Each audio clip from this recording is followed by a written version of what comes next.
Hello, Bryan Colter here, Evolutionary Astrologer, for your horoscope report for the upcoming Scorpio New Moon that happens on November 14th. And if I had to distill this new moon into one word, it would be intense, and a variety of reasons for that. First one, this is a supermoon. And a supermoon basically just means the moon is a little closer to Earth than it normally is. And as I discussed in my last video, the moon has a profound effect on our subjective reality, on our emotional world, on our hearts. We feel more during supermoons and full moons. I know this is a new moon, but it's still a supermoon. And not only that, it's in the most intense sign in the zodiac, Scorpio. Scorpio is a water sign and feels some of the more stormier subset of emotions. So it's the symbol of intensity. And always when looking at either a full moon or a new moon, we want to take into consideration the planet or planets that rule the sign that the moon is in. And there are two planets that rule Scorpio. The more classical ruler, Mars, which is really strong now. I'll say some things about that a little later. And then also the more modern rulership of Scorpio is Pluto. And Pluto is in a near exact, I think within 1 or 2 degrees of the sun and moon. Of course, the sun and moon are next to each other. That's the nature of a new moon. But they're in this beautiful sextile aspect to the ruler of Scorpio, Pluto. So it's almost like we got 3 votes for Scorpio here. You know, it's just so juicy. So people in general, are more reactive now. Okay, feeling more intensely. And that's really a challenge or a shadow side dynamic, let's say hurdle. I mean, all symbols in astrology have a high-end expression and a low-end expression. And that's part of the challenges of all water signs, is they can get caught up in being a little bit overly reactive. So if somebody has a lot of water in their chart, like a lot of Cancer, Scorpio, or Pisces, or maybe a combination of the 3, my grandma, for example, had a lot of all 3 of these symbols. And she was just a beautiful person, and she, really embodied some of these high-end expressions of these symbols of compassion, of empathy, being able to connect with people on a very deep heart level. And much like everybody with a lot of water in their chart, part of her challenge was sometimes she would get sucked up into things. She would become reactive. Sometimes she would get overly immersed in the emotional world if she was feeling some stormy emotions. And anybody with a lot of water, it's really helpful for them to find more balance because they're acting from their heart space. And of course, the heart doesn't think, it just feels, it reacts to external stimulus. And that's their greatest tool, but also it can get them into trouble as well. And really, that's the core evolutionary intention here over the next couple weeks as we wrap up this Scorpio season, is to recognize the dark side of it and just refuse to get caught up in it, recognizing that the collective, generalizing here, and of course depends on where it's landing in their own charts to dictate whether they're susceptible to the dark side of it, but recognizing people are going to be a bit more dramatic, okay, a bit more tapping into shadow side Scorpio of moodiness, brooding, heaviness, volatile levels of passion, the passion will be played out in very specific ways, as we'll see. You got to tie in the nodes of the moon and such, which I'll get to.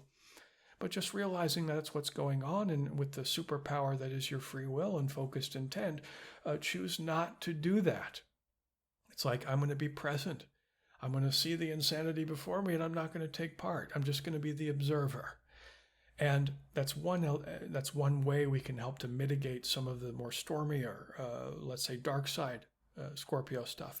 But another evolutionary intention is striving for the high end. Scorpio is the sign of the truth sayer, the sign of truth serum. So we're needing to take some truth serum now. So it's all about the truth. And of course, there's a lot of information that is not truthful and flying in all directions. It's like, oh my God, how do we sort that out? And I'll get to that a little bit later. But it's about finding the truth. If you know anybody in your life that has a lot of Scorpio energy in them, that's part of their energetic template, that we take that word intensity, we take that word psychodrama, and we just tweak it a little bit and say they're just deep and psychological. They have suspicious instincts. They want to look underneath the surface of things. They have the mind of a really good psychotherapist or private detective or murder mystery writer. These aren't career predictions or what they're meant to do with their lives necessarily, although, it's very common for them to be in careers kind of like this.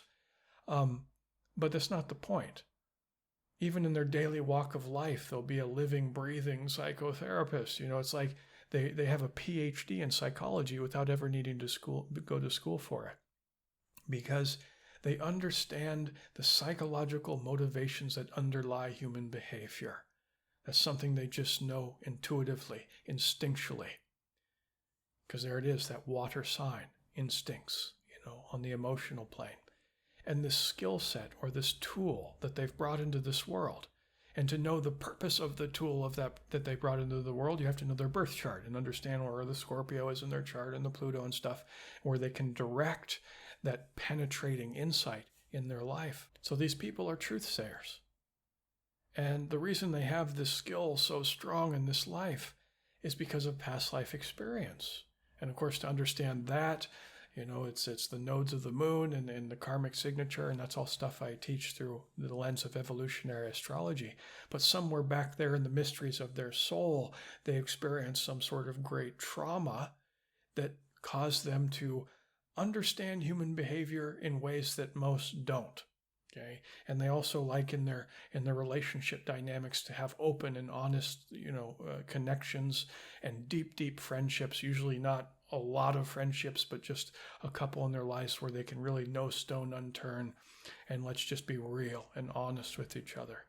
It's the sign of the digger of investigation. And so we have so much Scorpio now. Again, the Scorpio moon and sun sextile to Pluto.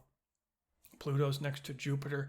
Jupiter giving this expansive quality to Pluto, the god of hell, which is really the planet of transformation. So we're going through a major transformation, humanity is. And it may not, with Scorpio in the mix, we'll feel a lot of intense emotions, okay? Like fear, like uncertainty. We don't know what's going on. It's so easy to get lost in there. Despair is linked to Scorpio, and we don't want to get caught up in that. We want to have faith for a better future, because Jupiter next to Pluto, that's another sort of side quest here, I guess you could say, or evolutionary intention of having faith, transforming our belief systems so that we can have faith in a better future. And that's a big subject, so I'll just point to it now, but it's really the backdrop here. We're trying to have faith in a better future so that we can help bring about that future. But circling back to Scorpio again, we also recognize Mercury is in Scorpio. And Mercury has been in retrograde for a while now. Actually, many of the planets have been retrograde. Over the last few months, we've had a lot of retrograde planets. And now, all of them but two. Neptune's going to go direct at the later of the month, and then Uranus is still retrograde. But we have this moving forward energy. Things are accelerating. Things are going quickly. And Mercury just went station direct on November 3rd, the day of the election. And basically, whenever a planet is stationed direct, it's at maximum influence. So Mercury deals with mobility, communication, information, scheduling, data in, data out, hyperactivity. So if you get a stationed Mercury in a very sensitive place in your chart during that phase of your life, your inbox, your email inbox will just get data dumped, and you'll have 20 very important emails to respond to right away, stuff like this. Your phone rings off the hook. This is the energy of Mercury. And it happened to occur on election day. And there was a greater turnout for this election day, than we expected by far. So hyperactivity, an influx of votes, which of course was overwhelming. And they're still trying to, sort that out. And I know there's some confusion around that. And then meanwhile, we have this Mercury in Scorpio, the digger, wanting to investigate the sign of secrets. Mercury is in an opposition to Uranus, and I've been talking about that the last couple of my videos, because the last month that's been an ongoing opposition, Mercury opposite Uranus, and it's about shocking information coming to light. Didn't see it coming. Oh my God, I can't believe my ears. Okay, and the Mercury Uranus opposition is still ongoing. So truth is trying to come to the light amidst the chaos and the chaos of information. And this is where we can tie in the nodes of the moon, south node in Sagittarius, north node in Gemini, opposite each other, obviously, because of the nodes. And then you have Neptune in a fairly tight square to the nodes, forming a T-square. And Neptune has been going through Pisces for quite some time, since 2012. It's still got 5 or 6 years of life left in it, being in this sign. And Neptune's trying to push us up to a higher level of consciousness. But here it is in retrograde. And when Neptune's in retrograde, things are a little bit more cloudy, a little bit more murky. And here it is in a square to this nodal axis of Gemini and Sagittarius, the sign of information, Gemini, and Sagittarius is the sign of belief systems. And I did a whole video on the nodes of the moon about a month or two ago. But just to give you the synopsis, basically South Node in Sagittarius. South Node we want to look at a little bit more negatively, that sign symbolism. So we'll look at dark side Sagittarius, and then the north side, or the North Node rather, is the remedy, is the medicine to help offset the imbalance of the Sagittarius. I always like to think of the nodes as kind of like a teeter-totter. And the South Node is a little heavier. It's a little out of whack, out of balance. So we want to put a little bit more weight on that North Node to find that balance point. Because ultimately, opposite signs are opposite sides of the same coin. They have a lot of commonality with each other, Sagittarius and Gemini, like a lot of opposite signs. But of course, they have different methods completely of going about those very similar evolutionary pathways. And hence the tension from the opposition. So we're trying to strive for high in Gemini. And in the video, I just went into great detail about the nodes of the moon. You can search engine, collective karma. It'll come right up. Nodes of the moon. But the high in Gemini, really what I've been saying is that we are in for the evolutionary intention really over the next year or so is to perceive reality more clearly. Gemini is the sign of perception. Meanwhile, Sagittarius is kind of running amok right now. And Sagittarius, me being one, I know all about, the dark side of Sagittarius, has many different dark sides, as do all signs. But the one I want to focus on here, and which seems to be the most prevalent, okay, especially with Jupiter next to Pluto and Saturn and stuff, we always got to take in the integrated whole, is the shadow side of Sagittarius. It's known as the preacher archetype. Fixed set of ideologies and belief systems. Now, most of us hang our hat on some sort of belief system. It doesn't have to be about religion. It can be about being a cynic or a materialist or a Democrat or a Republican. It can be many different things. But shadow side Sagittarius, we take that word religion, and I say that the world is drunk on religion right now. And what we need is truth. Okay? What we need is information. And we're amidst this information warfare. Neptune is square the nodes, adding the murkiness. Shadow side Neptune is on one level deceit and deception. So we're getting a lot of information that's just not true from all sides. And it's like, we don't know what's going on. As one set of ideologies is, flung at another set of ideologies, passionately and fervently expressing the one truth, which of course we can't as humans possibly know the one truth. As a Sagittarius, I say it sure is fun to think about, and I spend a lot of my time thinking about stuff like that. Sagittarius is known as the philosopher and stuff like this, asking the big questions in life. But if we get to a place that we feel like we know the one truth, it turns from reality, it turns from God, so to speak, from God to fantasy, because we can't possibly know. Again, fun to think about. But whenever somebody knows, with this egocentric expression of their very flawed personalities, which we all have, by the way, And really, that's what's climbing the ladder of consciousness is all about, what growth is all about, is sorting out those flawed dynamics with our personality where we've learned bad behavior from culture and family and the larger framework of history and through all our pains and our traumas. And that's a big intent here with the Scorpio too, is working through our traumas. See how it's sort of skewed our perception of reality, skewed us in certain ways to where we're believing certain things that are out of kilter, out of whack with reality as it actually is. And again, the evolutionary intention is we don't want to get sucked up into that reactivity. Oh, this is what I believe, Because if you feed that aggression, it's only going to, cause more aggression in other people. People are just fighting now. And the other ruler of Scorpio, Mars, is in its own sign, the sign of the warrior, Aries. So people are very aggressive and passionate right now. I've been talking about this a lot in my videos. I feel like I'm repeating myself a lot in these videos because it's really quite thematic. And I guess it's good to have some continuity and such. But really, it's like, let's not get caught up into that. And just rest on this idea of whatever I believe reality to be, it's not quite that. I'm open to be stretched. I'm open to wonder, amazement, and awe, the miraculous qualities of life. That's high-end Gemini. And being able to do that amidst the murkiness provided by the Neptune in this information warfare. Lies upon lies upon lies upon lies. Where's the truth? What is the truth? Well, the best way to find the truth, in my opinion, and this sounds a little cliche, but the truth is within. And that's where you can really integrate this T-square between the nodes of the Moon and Neptune. The Neptune, as I said before, trying to push us up to a higher level of consciousness. The highest expression or the best way to tap into Neptune is to deepen your meditative and spiritual life.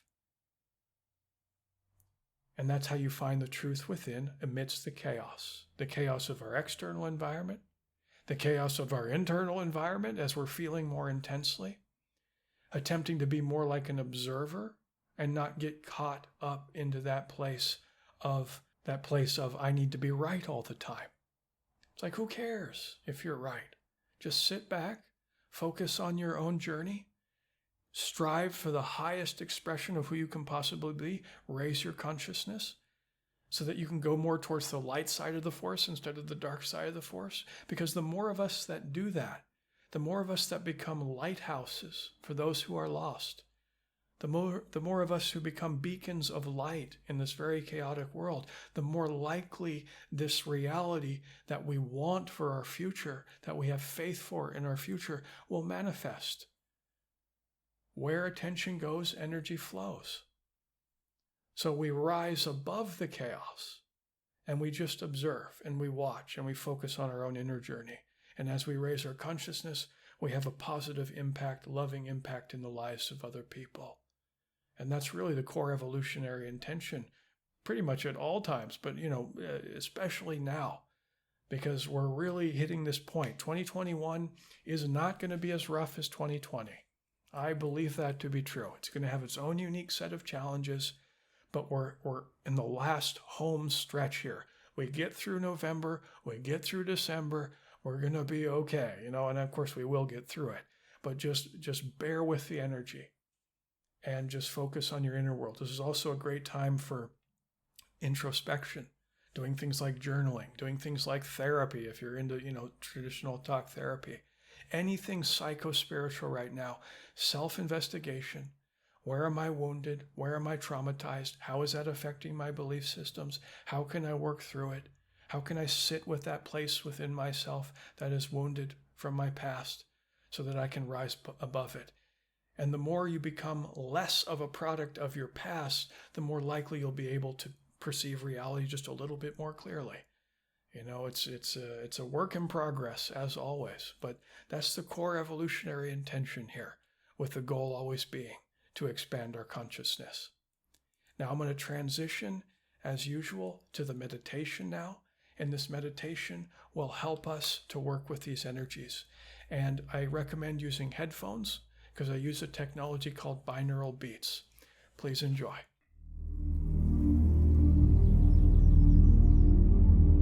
Sit down or lay down in a nice, comfortable position, and you want your spine to be nice and straight.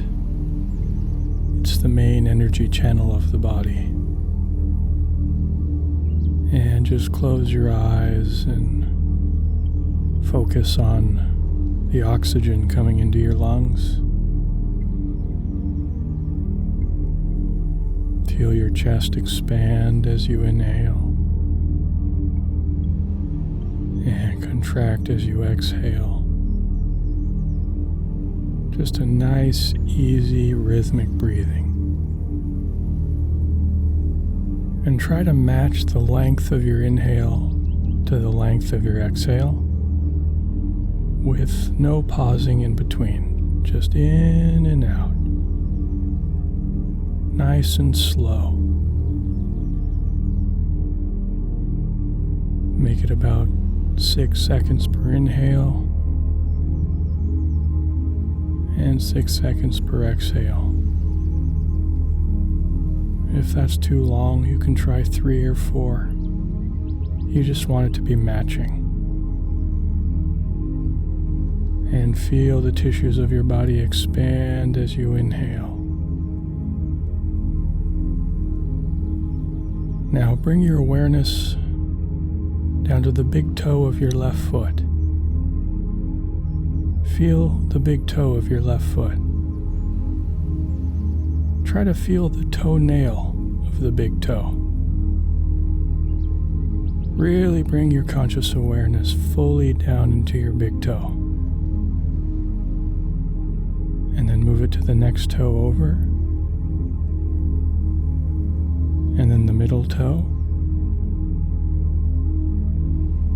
The next toe over. And now the little toe. And begin to move your awareness up through your left foot, the balls of your feet. Have a moment of appreciation for these feet that put in such hard work day in and day out, giving you support through life. And bring your awareness up into your left ankle and up through to the calf area. And now you're feeling your entire lower left leg below the knee. Now feel the left knee and the left thigh, left hip,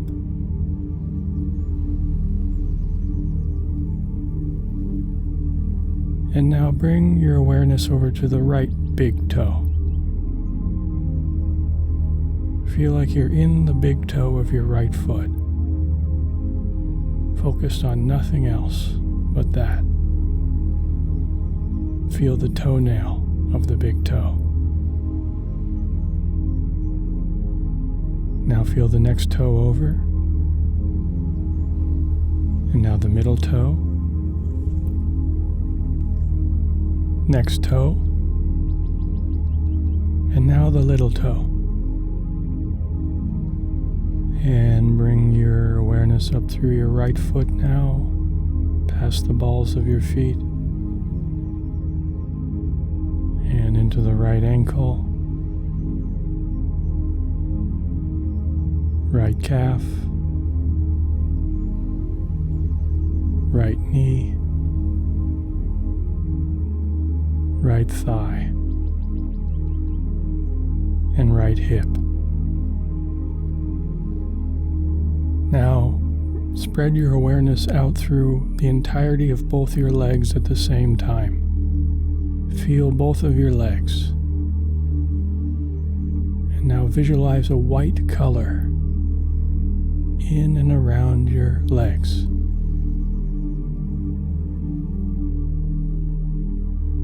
Very bright snow white color.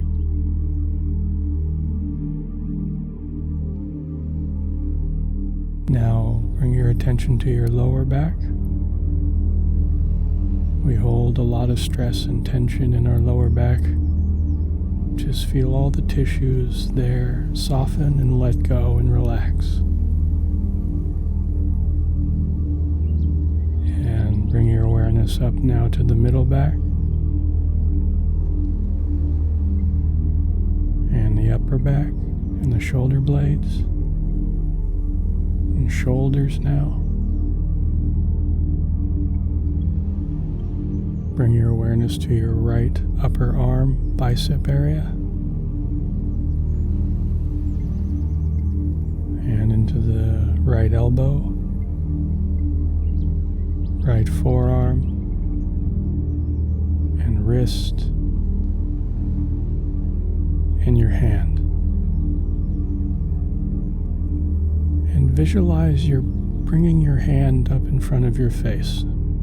Visualize this in your mind's eye. And then put a red little dot on the center of the palm of the right hand. See the dot.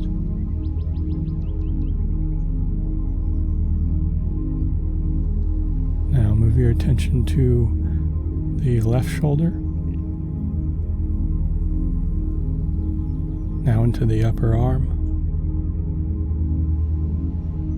Left elbow, left forearm, left wrist, and left hand. Feel all of your left hand, from the end of the wrist all the way to the tips of your fingers.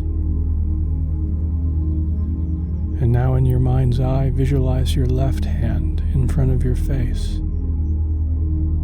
and see a tiny little blue dot on the center of the palm of the left hand. Now put your hand down in your mind and bring your attention back up through your left arm and across into the front of your chest. Feel your entire chest area.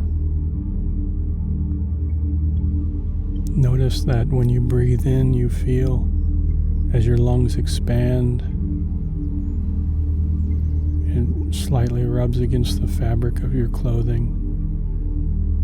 Just feel any sensations that you can. And then feel your stomach area. You're totally in your body. Your awareness is completely focused on your stomach. And now begin to visualize a sky blue color radiating from the center of your stomach. And as you inhale, see the sky blue color grow brighter and brighter. And as you exhale, see it ripple out like a wave through your entire body.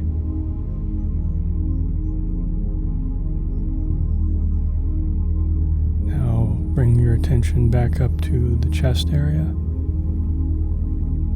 and see now a pink color in and around your chest.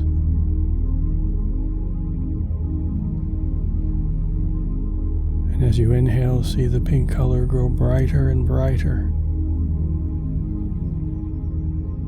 And as you exhale, extend that pink color around you in all directions, sending peace out in all directions.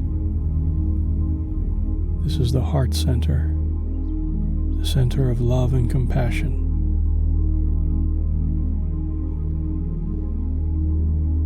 The more you cultivate this pink color, the more balance you'll feel in your emotions and your desires. And you'll be able to extend this love out to other people more easily. Now bring your attention up to the neck, the front of the neck and the back of the neck, and visualize an orange color, like an orange ball, the size of the orange fruit. And each time you inhale, you see it grow brighter and brighter. And release all the tension stored in the neck. Now place your awareness on both of your ears and the back of your head, and then up and over the top of your head, and now the forehead, eyebrows, eyelashes, eyelids, and your eyes. And now down to the nose, and lips, and chin, and inside the mouth, upper jaw, lower jaw. And see a brilliant canary yellow color in and around your head. See it as vividly as you can. And see it grow brighter and brighter, like the face of the sun. So bright it's almost blinding.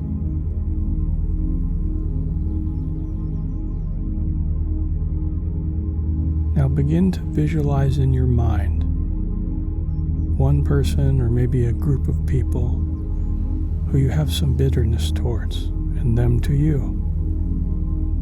They're hostile towards you. And this is a time of reconciliation, so feel no anger. And with your every out-breath, let go of any bad feelings that arise until you feel peace. They can't hurt you. No one can ever hurt you, no one at all. Words, however hateful they may be, can never hurt you. You only hurt yourself by accepting their energy and reacting to the abuse. So you see these people in front of you, taunting you, swearing at you, insulting you, or even raising a hand to strike you. And your reaction is to smile. Smile with peace and understanding. In other circumstances, like in your past, you might have been quick to anger, but now in your mind you recognize the fruitlessness of this ill temper. The feeling of being wounded or offended is self-punishing. The desire to be apologized to is an expression of subtle egoism. So don't ask for that. Just send them love.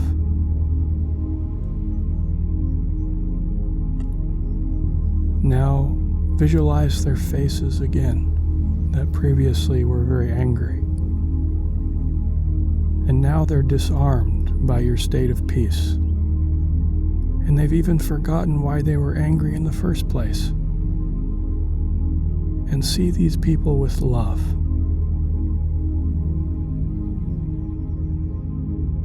It is difficult now to understand how it is possible to see any other person as an enemy, as we all share a common effort to learn and grow. They are your brothers and sisters in the common selfhood, and self-aware souls like yourself.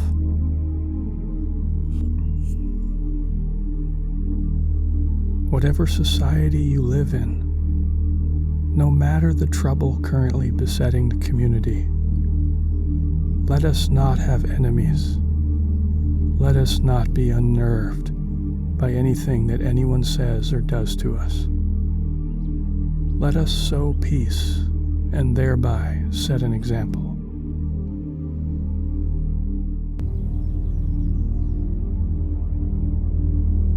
And now, before we end the meditation, plant a seed in your subconscious to think before you act.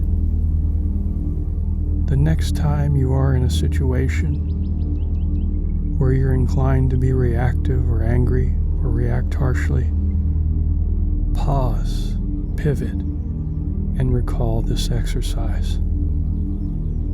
Remember that you cause greater harm to yourself and to others if you lose your temper. Let peace reign in your emotional body. It has a healing effect on yourself as well as other people. Now return your awareness to your body. Feel your fingers and toes.